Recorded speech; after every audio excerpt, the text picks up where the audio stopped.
Have you ever asked yourself why certain memories, people, or experiences still weigh on you years after they've passed? Or wondered why, despite all your efforts to move forward, your heart still clings to what no longer serves you? Welcome back to the channel. I'm honored to have you here today because we're about to talk about a spiritual truth that could completely shift your inner life. Real transformation doesn't begin when everything feels easy. It begins when you confront what's hardest to let go of. Letting go sounds beautiful in theory. It's printed on inspirational posters, whispered in self-help seminars, and recommended by every spiritual teacher. But in practice, letting go is one of the most difficult things you'll ever do. Because letting go is not just about losing it's about losing a part of yourself that was once deeply attached to that thing. Whether it's a broken relationship, a lost dream, a painful mistake, or a former identity, the things we cling to are often the things that once gave us comfort or meaning. And so we hold on, thinking that the pain of release is worse than the pain of stagnation. But here's the truth: letting go isn't the end, it's the beginning. Let go is to reclaim your freedom, to create space for something new to emerge. Will honor your journey without chaining yourself to its older chapters. Let me tell you a story. Years ago, I met a man named Jonathan who had once been a successful entrepreneur, but after a major business collapse, he lost not just his company, but his sense of identity. He kept every piece of paperwork, every legal letter, every atom from that phase of his life, filled his office, his garage, and even a storage unit. He said, "I can't throw it away, it's a part of me." But one day, he was diagnosed with a serious illness. In the quiet moments between treatments, he realized that all his energy was still stuck in a version of himself that no longer existed. That realization broke him, but it also awakened him. He slowly began to release those physical and emotional anchors, one box at a time, one belief at a time. He eventually told me, "I thought letting go would be like dying, but it felt like breathing." That's the paradox of release. What we think will kill us actually sets us free. One of the main reasons we struggle to let go is fear. Fear of the unknown, fear of emptiness, fear of having to redefine who we are. But spiritual growth demands that we move beyond our fears, not by ignoring them, but by facing them.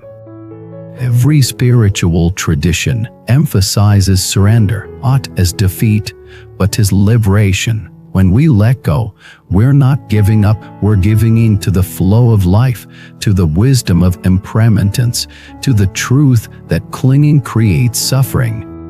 There's a famous metaphor in Eastern philosophy. A monkey reaches into a jar to grab a handful of fruit, but the neck of the jar is narrow. As long as the monkey holds the fruit tightly, he can't get his hand out. If he releases the fruit, he is free, but he won't, because he believes that freedom without the fruit is not worth it.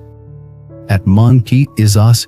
We crep our desires, or resentments, or titles, or possessions, or relationships, and then wonder why we feel stuck, anxious, and disconnected. Letting go doesn't mean you don't care. It means you've accepted that holding on is hurting more than helping. It means you choose peace over control, trust over fear, flow over resistance. Another powerful example is a woman I once worked with named Eleanor. He had carried guilt for over 2 decades after a decision he made in her youth led to consequences he deeply regretted. Every morning, he would revisit that memory like a wound he refused to let heal. Defined her. He believed that by punishing herself, he was being loyal to the people he hurt. But guilt, when it lingers too long, becomes self-attachment disguised as morality. Lenore wasn't helping anyone. He was just shrinking. Her healing began the day he said aloud, "I forgive myself." Not because what he did didn't matter, but because he finally saw that her pain wasn't helping anyone anymore. Letting go of guilt isn't for it involves releasing the belief that you must suffer forever for your past.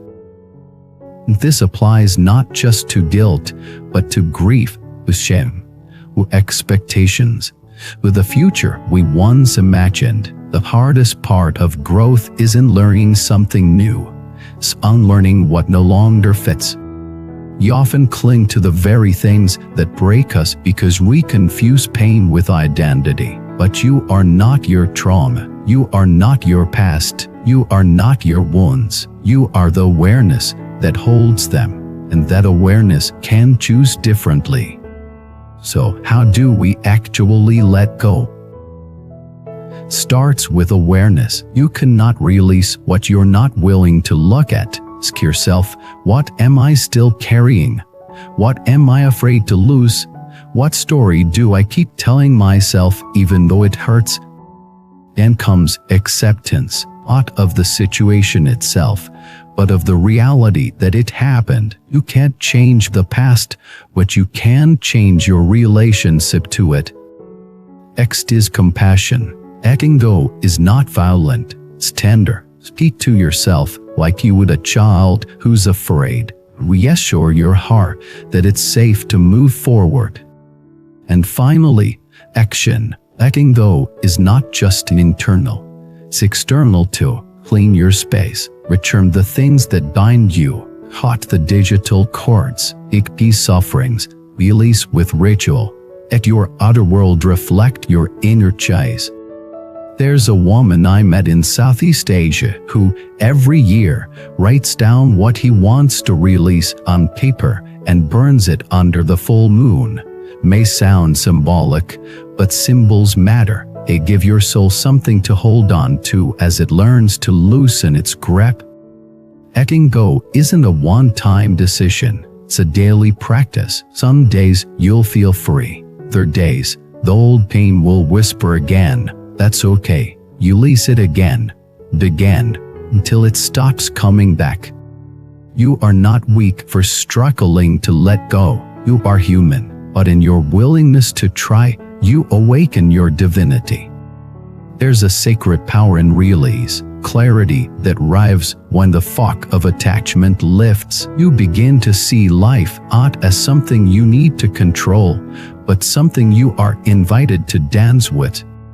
And that dance is ever-changing. People come and go, roles shift, dreams evolve. The only constant is your own awareness, your own presence. The more you let go, the more you can show up, fully, authentically, really.